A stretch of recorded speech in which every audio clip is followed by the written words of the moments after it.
추위에 어떻게 잘 지내고들 계시죠? 예. 이 추위에 저희 역사문화연구회에서 어제 용문산에 밤에 보면은 불이 환하게 켜져 있는 곳 있잖아요.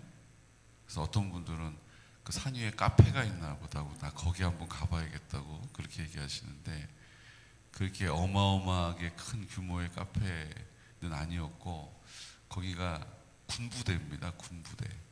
그러니까 지금 우리나라 상공을 이제 그 방제, 관제, 한국 사람인데 이렇게 한국말 관제하는 시설이에요. 그래서 예전에 이웅평 씨가 이렇게 넘어올 때도 여기서 가장 먼저 그 미국이가 내려오는 것을 이제 탐지를 한 레이더 부대가 있습니다. 그래서 그 위에 이제 올라가면 레이더 부대가 있고, 근데 거기는 이제 군사 시설이기 때문에 그 1175m 정상인데요. 그 위에를 아무나 올라갈 수는 없어요. 그래서 거기를 이제 군부대하고 협조를 해가지고 우리 개군역사문화연구회에서 거기를 이제 어제 올라갔습니다. 그래서 그 정상에 올라가서 그 부대장님도 만나고 그 아래를 쭉 내려다보면서 용문산 체험을 이렇게 했습니다. 왜 이 말씀을 드리냐 하면요, 거기를 이렇게 올라갔는데 지금 이제 코로나 시대가 되면서 민간인 방문이나 이런 것들을 다 일절 그것이 금지가 됐는데, 이제 우리 중간에 이제 군청에서 하시는 정책관이라고 하시는 군부대하고 민간인 이제 업무를 조율하는 대령으로 예편하신 분이신데, 이분이 이제 중간에 역할을 잘 해주셔가지고 저희만 특별하게 그렇게 올라갈 수 있도록 길을 열어주신 거예요. 아니 뭐 목사님 올라갔다고 하는 뭐 나랑 무슨 상관이 있냐고 지금 그런 얼굴로 무덤덤하게 계신데, 그게 엄청난 일이에요. 왜냐하면 지금 몇 년 어간에 지난 몇 달 전에 이제 군수님하고 양평군 의원들 올라가고, 그리고 한 번도 민간인이 올라가질 못했대요. 근데 저희가 이제 올라간 거잖아요. 그래서 우리가 하나님 우리를 군수급으로 이렇게 여겨주셨구나 이런 생각을 했습니다. 저희만 올라가서, 왜 자꾸 저희라고 하냐면 우리 안종삼 목사님도 가시고 우리 조용희 권사님도 우리 해설사라서 같이 가셨거든요. 이명희 목사님은 참 좋은 기회를 놓치셨는데, 예, 죄송스러워서 제가 자꾸 그렇게 얘기를 하게 됩니다. 참 좋더라고요. 그 위에서 올라가서 보니까 저 끝으로 롯데타워가 보여요. 그러니까 경기도에서 우리 용문산이 4번째로 높은 산이래요. 그 위에 올라가서 보니까 춘천이 보여요. 춘천이. 아유, 그렇게 막 또 어우 하시니까 또 너무 또 죄송스럽잖아요. 우리만 보고 와가지고. 다음번에 저희도 한번 올라가요. 예. 근데 참 또 감사한 게, 올라갔더니 거기 이제 부대장님이 너무 추울 때 올라오셔서 어떡하냐고 걱정을 해주시는 거예요. 근데 저희도 걱정을 많이 했거든요. 지금 무슨 경보예요? 지금 한파 경보잖아요. 그러니까 올라갔더니 지금 영하 20도 체감 온도가 거기 찍힌대요. 너무 춥잖아요. 근데 그렇게 영하 20도라고 하기에는 그 위에가 괜찮은 거예요. 괜찮았어요. 그리고 햇볕도 얼마나 따뜻하게 이렇게 비치는지 너무 좋더라고요. 거기다가 올라가면서 계속 하는 얘기가, 또 올라가서 들은 얘기가 뭐냐 하면, 오늘 너무 날씨가 맑다는 거예요. 그래서 예전에 군수님하고 뭐 의원님하고 올라왔을 때는 뿌해가지고 제대로 하나도 보지를 못했는데, 그 위에 올라가서 롯데타워가 막 보이는 걸 보면서 우리도 놀라고, 우리를 인솔해 가신 분도 놀라고 그 부대에 계신 부대장님하고 주임 원사님도 날씨가 너무 좋을 때 오셔가지고 저희도 오랜만에 이런 좋은 날씨를 본다 그러면서 저희를 되게 이런 거 있잖아요. 뭐 3대가 덕을 쌓아 보는 뭐 이렇게 우리를 막 이렇게 여겨주시는 거예요. 얼마나 감사해요. 자, 여기까지고 왜 이 얘기를 드리냐면 그 해설사 중에서 부모님을 모시고 온 분이 있었어요. 83세 되셨대요. 너무 정정하신 거예요. 근데 부모님을 모시고 늘 옥천에 살고 계시는데 저 위에 저 불빛이 너무 궁금하셨던 부부 어르신들 두 분이 소원을 이루신 거예요. 올라오셔가지고.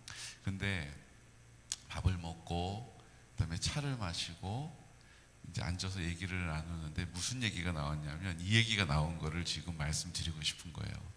그 해설사 되시는 그 따님이 이렇게 얘기하시는 거예요. 아버지도 교회 가시라고. 다 모여 있는 데서 저보고 촌장님이라고 부르는 그 분위기에서 갑자기 아버지도 교회를 가시라고, 교회를 가셔야 된다고 그러면서 개군영강교회 가시라고. 아니 뭐 옥천하고 개군하고 얼마 뭐냐고 그러면서 개군영강교회 가시라는 얘기를 저도 안 하는 전도를 거기서 하고 있는 거예요. 저를 촌장님이라고 부르는 그 상황에서 갑자기 개군영강교회를 가시라고 이렇게 얘기를 하는 거예요. 정작 저는 아무 말도 안 하고 있고 그래 그 교회 가시라고 또 이렇게 얘기를 하고 있고. 그러니까 하나님이 하나님의 때에 하나님의 방법으로 어떻게 해서든지 하나님의 구원의 일들을 이루어 주시는 거예요. 근데 그 어르신이 어디 앉으셨냐 하면 그 어르신이 멀미를 하신대요. 그래서 제가 어제 자율방범대 차를 운전하고 안 목사님이 우리 교회 차를 운전하고 스타렉스 타고 갔는데 멀미를 하신다고 그러니까 저쪽 차에 계시다가 우리 차 제 옆으로 와서 앉으신 거예요. 그래서 올라가면서 삶에 대해서, 죄에 대해서, 죽음에 대한 얘기들을 나누면서 복음을 전하게 해주시는 거예요. 참 우리 하나님이 하시는 일은 놀라워요. 그래서 어제 그 저 위에 저 불빛이 뭔지 너무 궁금했었는데 소원을 푸실 뿐만 아니라 어제 복음의 소식도 듣게 하신 줄로 믿습니다. 거기다 이제 마지막 활용 점정을 뭐 한 거예요. 따님이 아빠 교회 가시라고 그렇게 교회 가시라고 가시려면 개군영강교회 가시라고 이렇게 얘기를 하게 하시고 듣게 하시는 분은 우리 하나님 아버지라고 믿습니다. 그러니까 우리는 그냥 하나님 앞에 우리의 맡겨진 자리를 충성스럽게 감당하면 되는 거예요. 그럼 하나님이 옆에 앉혀도 주시고 그 말을 하게도 하시고 그 말을 듣기도 하시는 줄로 믿습니다. 얼마나 감사해요. 우리가 가는 곳은 이렇게 날씨가 이렇게 너무 좋을 수가 있나요? 이런 얘기를 들으면서 우리 공동체를 막 높여주시고 어제 또 아주 젊은 사남매 어머니신데 그분을 이제 알게 됐어요. 그래서 그분도 초대해가지고 같이 갔었거든요. 근데 너무 이 공동체가 좋다고 분위기가 너무 좋다고 그러면서 기대가 된다고 이렇게 이야기를 들었습니다. 사람이 모인 데는요 이렇든 저렇든 다 말이 있어요. 갈등도 있고 오해도 있고 섭섭하고. 근데 하나님께서 다스리시면 하나님이 기름 부어주시면 모든 것이 풍성하고 매끄럽게 될 줄로 믿습니다. 모든 일들이 뭐요? 기름지게 되는 거예요. 아, 참 땅이 기름지다. 그러면 어떻게 돼요? 그 땅에서 잘 자라잖아요. 참 땅이 기름지다. 그러면 그곳에서 열매가 열리잖아요. 그러니까 하나님이 기름지게 하시고 하나님이 부드럽게 하시고 하나님이 풍성하게 하시는 거예요. 우리가 이 사실을 믿고 하나님의 나라가 임하게 된다는 사실을 믿음으로 그 믿음의 자리를 지키시기를 축복합니다. 어제 우리가 함께 나누지 않았습니까? 르우벤 지파 사람들은 막내였어요. 막내여서 어떻게 보면 그 유산의 분깃이 가기도 빠듯한 12명이 나눠 가져야 되니까 무슨 막내까지 그게 가겠어요? 가장 불리한, 어떻게 보면 자격이 없는, 어떻게 보면 포기할 수밖에 없는 그 자리에 있는 루벤 지파 사람들. 근데 그 지파에서 이스라엘의 초대왕 사울이 나온 거예요. 그러니까 그 막내 지파, 어떻게 보면 제일 이렇게 취급받지 못하는 곳에서 하나님이 왕을 배출해 주셨어요. 왜 그렇게 했다고요? 그 베냐민 지파 사람들이 하나님의 구원의 일, 유다 지파 편에 서 있었기 때문이에요. 유다 지파를 지지했기 때문이에요. 근데 정서적으로는 누구를 지지할 수밖에 없어요? 그 형제지간이잖아요. 요셉 그리고 베냐민, 친형, 피가 섞인 가장 마음이 가는 형이 요셉이잖아요.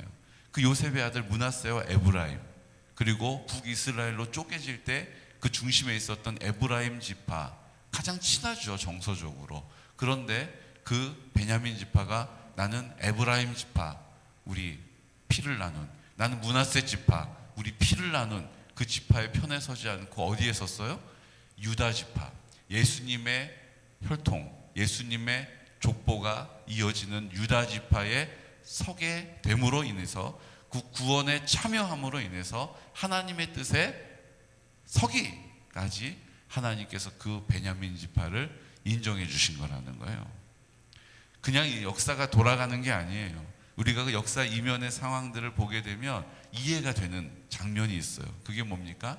하나님의 편에 서는 사람은 하나님이 챙기신다라는 거예요. 하나님의 뜻을 이루겠습니다라고 기도하는 사람은 하나님이 먼저 그 기도를 들어주신다는 거예요. 근데 우리는 자꾸 내 뜻에 골몰해요. 왜냐하면 내 생각에서부터 나오는 거기 때문이에요. 자기 중심적으로 하나님 사랑을 모르게 되면 자기를 사랑하게 되고, 자기를 사랑하는 마음으로 어떻게 해요? 그 두려움을 자기 방식으로 제거하려고 하고, 내 안에 있는 그 욕심을 내 수단으로 채우려고 해요.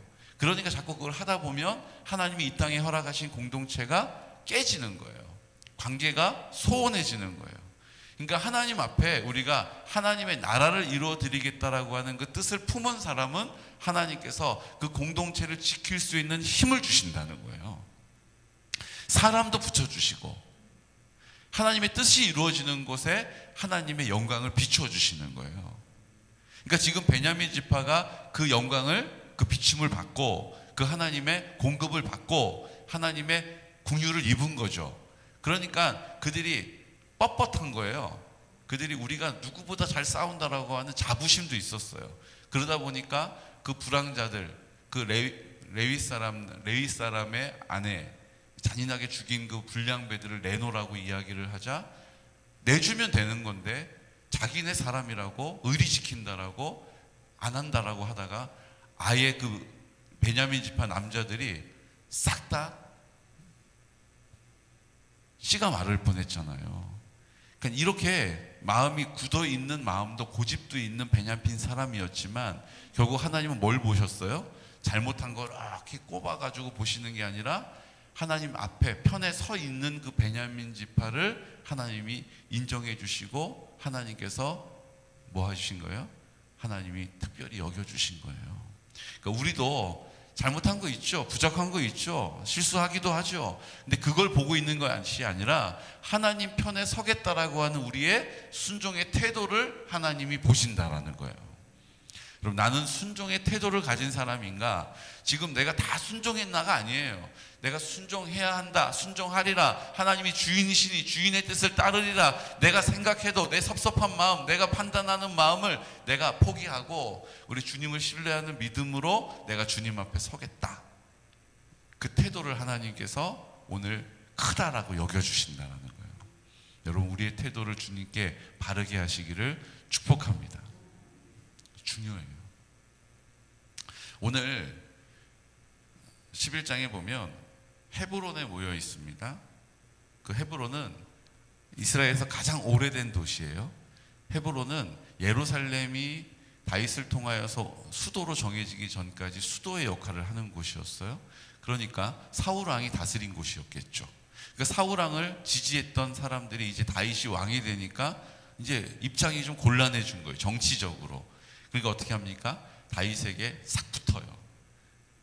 뭐라고 얘기합니까? 우리 2절 말씀, 1절 2절 말씀 11장 함께 선포하겠습니다. 온 이스라엘이 헤브론에 모여 다윗을 보고 이르되 우리는 왕에 가까운 혈족이니이다. 전에 곧 사울이 왕이 되었을 때에도 이스라엘을 거느리고 출입하게 한 자가 왕이시었고 왕의 하나님 여호와께서도 왕에게 말씀하시기를 내가 내 백성 이스라엘의 목자가 되며 내 백성 이스라엘의 주권자가 되리라 하셨나이다 하니라. 이제 뭐 얘기한 거예요? 우리도 당신의 혈족 아닙니까? 우리도 당신하고 통하지 않습니까? 우리를 전에 있었던 왕 지지했던 사람들이라고 홀대하지 말아 주십시오, 이 얘기한 거예요. 그리고 하나님께서 이스라엘을 다 다스리라고 왕에게 명령하시고 그때도 하나님이 당신과 함께 하셨던 걸 우리가 잘 알고 있습니다라고 그 다윗 눈치 보면서 이렇게 얘기하고 있는 거예요. 여러분, 어떻게 보면 좀 비겁해 보이지만 사실은 지혜로운 거죠. 어느 편에 서느냐가 중요하다는 거예요. 여러분, 우리는 우리의 생각에 근거한 세상의 방법에 서는 것이 아니라 하나님의 말씀에 근거한 하나님의 구원의 자리에 서는 믿음의 사람 되시기를 축복합니다. 내가 내리는 결정들도 그 기준이 돼야 돼요. 다림줄을 쫙 내렸을 때 지금 내가 내리는 결정이 어디에 있는지를 점검해 봐야 한다는 거예요. 지금 내가 왜 이걸 가지고 고민하고 있을까? 내가 하나님의 뜻을 이루어 드리려고 고민하는 것일까? 내 뜻이 왜 안 이루어질까라고 고민하는 것일까? 점검을 해야 된다고요. 점검을 하면 성령님께서 그런 거룩한 고민에 대해서는 즉답하신다는 거예요. 입을 열어 기도하면 생각을 주시고요, 듣기도 하시고요, 깨닫기도 하시고요, 감동을 주시고요, 말씀을 읽을 때 그 말씀이 나를 인도해 가는 것을 경험하게 되는 거예요. 여러분, 이게 야다의 삶인 줄로 믿습니다. 내가 고민하고 있었는데 딱 내가 깨닫게 됐어. 근데 그 내가 깨달은 게 아니에요. 성령님께서 깨닫게 되는 은혜를 베풀어 주신 거죠. 여러분, 이렇게 주님과 야다하는, 체험적으로 하나님을 경험적으로 계속해서 만나가고 그 만남이 깊어지고 굳어지고 단단해지는 믿음의 사람 되시기를 축복합니다. 그러니까 하나님이 그 공동체를 하나님의 은혜로 키우시는 거예요. 9절 말씀 볼까요? 9절 9절 말씀 8절 9절 선포하겠습니다. 다윗이 밀로에서부터 두루 성을 쌓았고 그 성에 나머지는 요압이 중수하였더라. 만군의 여호와께서 함께 계시니 다윗이 점점 강성하여 가니라. 아멘. 이제 예루살렘 성을 쌓은 거예요. 근데 앞절에 보면 6절에 예루살렘에는 여부스 땅이라고 불렀죠. 그 여부스 땅에는 이미 그 여부스에 사는 가나안 족속들이 있었어요. 여부스족들이 있었죠.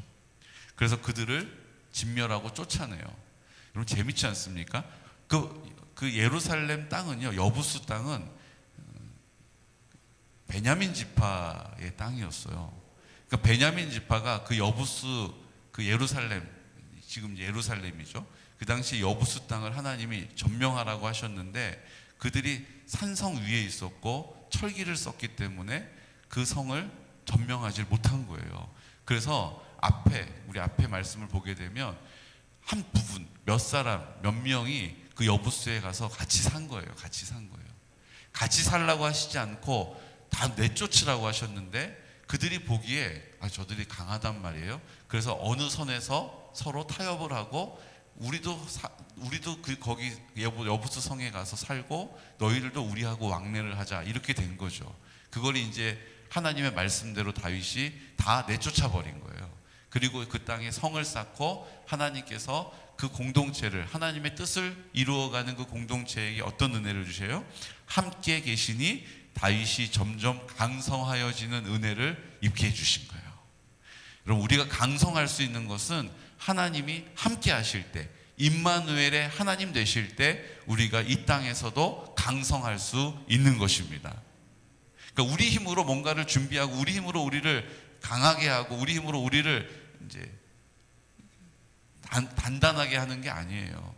하나님이 함께 해주시면 약한 나를 통해서 하나님이 강함을 드러내시는 거예요. 약한 부족한 나를 통하여 하나님의 풍성함을 나타내시는 거예요. 지혜롭지 않은 나를 통해서 하나님의 지혜를 드러내신다라는 거죠.